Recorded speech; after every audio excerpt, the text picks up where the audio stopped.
Hello, everyone. Today we'll be talking to you guys about tuberculosis in the Nigerian prison systems. My name is Arush Dad. I'm Maddie Winchester. I'm Julian Burgos. I'm Melissa Kuda. So before we get started about talking about tuberculosis in Nigerian prisons, just a show of hands, how many of you guys actually know where Nigeria is? Okay. All right, so just in case you didn't know, it is bordered by Benin, Niger, Chad, and Cameroon, and it is part of the Western African region. It is actually the most populous African nation with 173.6 million people, and also holds one of the youngest populations of Africans, with 45% of their population being under the age of 15. Historically, it was under British rule until the 1960s, where it went through a period of instability after it gained independence, with various power handoffs between military militias, civilian governments, with a couple of civil wars and coups in between. And what was thought to be the first democratically held election where a president was elected was held in 2011. And right now, their government system is modeled under the United States, although it hasn't been working very well with the rise of Boko Haram, for instance. In terms of vital health measures, the figure on the right over here indicates that 72% of the urban population and 49% of the rural population have access to safe drinking water, whereas an even less 48% of the urban population and 30% of the rural population have access to adequate sanitation. So we see that infrastructure is a big problem in Nigeria.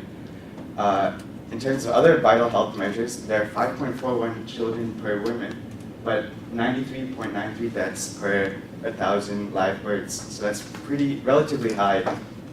Life expectancy is also on the lower side, with 47.8 years on average between males and females. In terms of the population, 60.9% of people in Nigeria live in poverty. The two biggest diseases that they deal with are HIV/AIDS, which affects 2 to 4%, and they're also very high on the TB burden, ranking 10th among the 22 high TB burden countries in the world. And just a quick note about tuberculosis, in case you guys forgot, it is an airborne disease caused by bacteria, and if it is not treated relatively soon, it has very life-threatening conditions. Okay, so I'm going to tell you a little bit about the Nigerian prison system. There are 239 prisons in Nigeria, holding about 55,616 inmates. They are built to accommodate 49,505 inmates, so they're at about 114.7% occupancy level. So they're really crowded. And out of these inmates in the prisons, the actual convicted prisoners are only 17,741, and the unconvicted is 37,875. So about 70% of them are unconvicted, waiting for trial. Okay, so when they get into prison, only about 7% were initially said to have tuberculosis, and after they were incarcerated, 94% of the cases were in incarceration. And this is primarily due to the fact that it's way overcrowded in the prisons. There's 2,200 prisoners for a 800 capacity prison. And so each cell is made for about 50 to 20 people, but they're housing about 80 to 90. So if you think about that, that's like fitting 12 people in your dorm room. And based on a study, it said about 2 to 3% of these people have tuberculosis, which would spread to about 15 to 20 people a year. So the overcrowding is the chief reason for this spread of tuberculosis. And the reason for this overcrowding is because of delays in the justice system. It's not uncommon for people to be in prison for 10 to 17 years without getting trial. So the prisons are just way overcapacitated. The other reasons for the spread of tuberculosis is the poor nutrition, the poor hygiene, and the lack of access to any prison services within the prisons. And of these cases of tuberculosis, 3 to 4% were said to be drug-resistant strains, which Maddie's going to tell you about later. But this has to do with the fact that people are taking the antibiotics for tuberculosis, but they're not finishing them. So the bacteria is becoming immune to the antibiotics.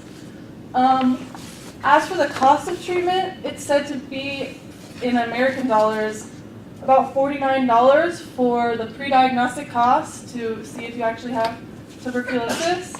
And if you do, the treatment cost is about $36. It's not extremely expensive. Okay, so now that we know kind of a little more background information on what the situation actually is right now, it's important to look at a couple of sort of social and biological factors that are important in the spread of tuberculosis. So tuberculosis is more likely to affect people who are educationally or socioeconomically disadvantaged.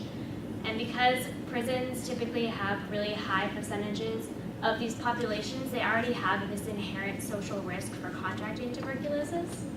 And then this adds to the conditions within the prisons, which is what Alyssa talked about, the poor nutrition, the overcrowding, and the lack of ventilation, to really create this unequal burden of tuberculosis on prison populations in Nigeria. And then basically what happens is that those prisoners who are infected then have the ability to expose others. So they're exposing prison staff, they're exposing other prisoners, visitors, and then they can also expose people in the outside world after they're released. So Alyssa mentioned the really long wait times for trials. Even with these long wait times, there's a certain percentage of prisoners who are being released before finishing their treatment, and therefore aren't necessarily going to be able to finish their treatment once they get out into the world. And if they don't finish their treatment, they can infect 10 to 15 people per year, as we've discussed. And so part of the reason that they're not able to finish is that the cost of treatment is a barrier to care.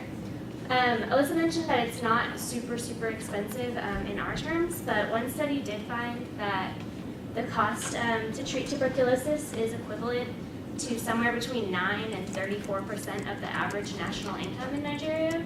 And so thinking about a country where there's a really high level of stigma placed on ex-prisoners and ex-offenders, and there's not a lot of sort of reintegration services, it's going to be really hard for people to secure employment. And if you're unable to secure employment, to secure an income, you're not going to be putting your tuberculosis treatment first on your list of priorities. You're going to be putting food, shelter, anything like that first. So what's going to happen is that a lot of people aren't finishing their treatment, and then they're developing a drug-resistant strain, which they can then pass to others.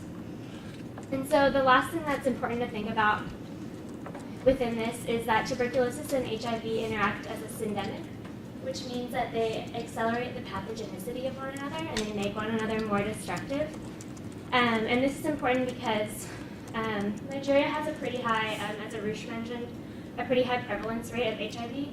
It's not as high compared to a lot of other countries in sub-Saharan Africa, but compared to a lot of countries in the world, it definitely is. And so it's important to think about preventing HIV as being important in preventing tuberculosis because of this interaction that they have together. And just like a number to get you all thinking about it is that as of 2008, so about 7 years ago, 1.5 million Nigerians had died of AIDS, and an estimated 30 to 40% of those deaths ultimately came from an HIV tuberculosis co-infection. So there's definitely an interaction that's happening. It's definitely important to consider both of them. And so basically what I want you to get from this is that the social factors that contribute to the unequal burden of tuberculosis on prison populations are combining with this HIV tuberculosis syndemic, and they're making it really key that we think about prevention of both HIV and of tuberculosis in our solutions.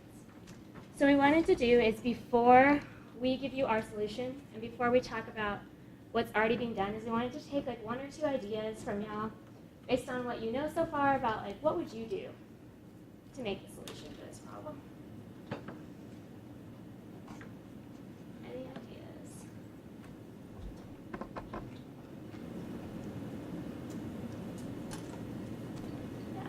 I think that the point that you made about there being lot of stigma and a lack of support. Once prisoners are released is a really important point. So maybe trying to have some sort of like transitional system or at least some sort of healthcare and employment support to try and ease the transition. Yeah, that's going to be really key. Any other ideas? Yeah. How many people in Nigeria are employed by the oil companies?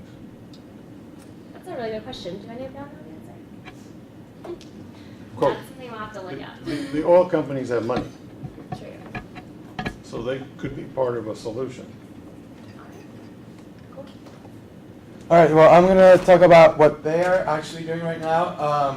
They have this program called DOTS, and it stands for Directly Observed Therapy Short Course, and they're trying to expand it and enhance it. It has 5 pillars, which are secure political commitment, adequate and sustained financing, and early detection diagnosis with quality assured bacteriology. The third one is provide standardized treatment with supervision and patient support. Effective drug supply management, and the last one is to monitor and evaluate performance and impact. This is part of the World Health Organization plan to stop tuberculosis, and that's what they're mainly implementing right now in Nigeria through WHO. And what the Nigerian government is doing is trying to develop structure and improving infrastructure. I'm going to read a quote. It's from the Minister of the Interior, Abamoro, highlighted in an interview in January 2015. He said that we are committed to make the prisons, one of the best from structure to infrastructure.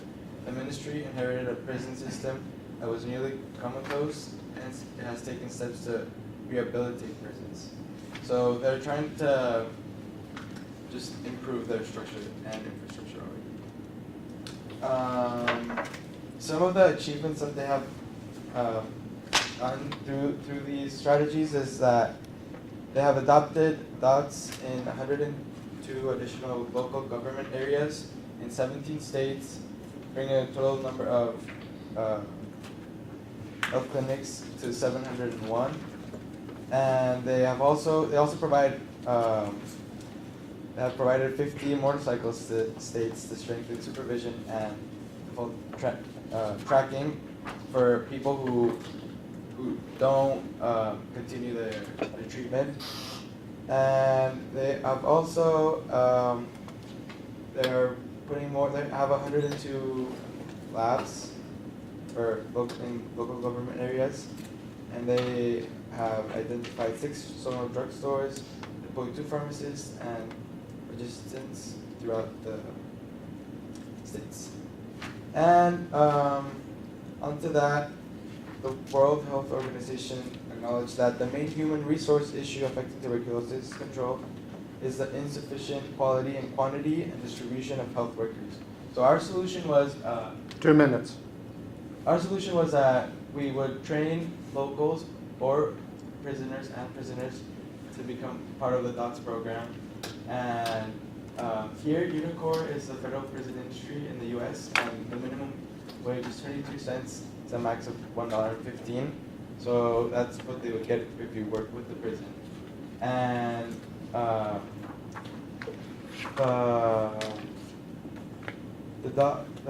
local health workers could be trained, and then they could train the prisoners in each state. Yeah. So basically what we came up with for a conclusion is that for about $500,000 you could target every prison in Nigeria with 1 local health worker, and that could then train a team within a prison to work and help combat this situation. Any questions?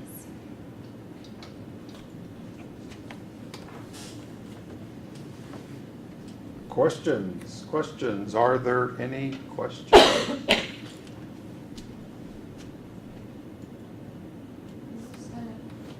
General, but this is a really interesting topic. I'll come up with. I did some research on tuberculosis in indigenous communities in Chile, so we kind of used that as a jumping off point. and then just ended up finding that there's this really specific problem to prisons in Nigeria, so it's interesting. I don't know if you know, but like, how is like the Nigerian like legal system like set up? Like, why is it such a problem that all these people are waiting like so long? What I read about it was there was a lot of corruption in the judicial system. The judges just take wherever, and they have a lot of cases pending. It's similar to the United States, where you have to wait a pretty long period for a trial, but in Nigeria it's even longer because of all the instability that they've been going through, the lack of funding they have, the corruption. Just all these compounding factors just make it so that the trial takes a lot longer than it should. I think it's a TV problem or just like an overcrowding problem in prisons. Like, would it help just to expand the prison system? Well, the spread of TB is honestly aided by the overcrowding. That's the number one factor that we've found. So unless we stop the TB spread first, there's no point in enlarging the prison populations, because that's just leaving more people to get infected. So we need to target the TB first, and then maybe after that expand the prisons. I think that going off that too is that it's important to recognize that there's a really, really direct correlation between contracting tuberculosis and your socioeconomic and educational status. And so it's also going to be important to look at what kinds of people are being arrested, why they're being arrested, and how that correlates to their position in society, and to kind of look at that with regards to tuberculosis as well. One more question. Yeah. In looking at that picture, I don't see orange jumpsuits or color-coordinated flip-flops. Are the prisoners responsible for their own clothing? I think that they are. From the pictures that we've seen, it seems that at least in situations where they're awaiting trial, it really seems that there's not a lot of organization going on and not a lot of resources, and it's really just people in an area waiting. You can tell by that picture that also, just on a side note, that the prisons are about like 99% male. There's like no females. Yeah, there's like 4%. Thank you very much. Mhm.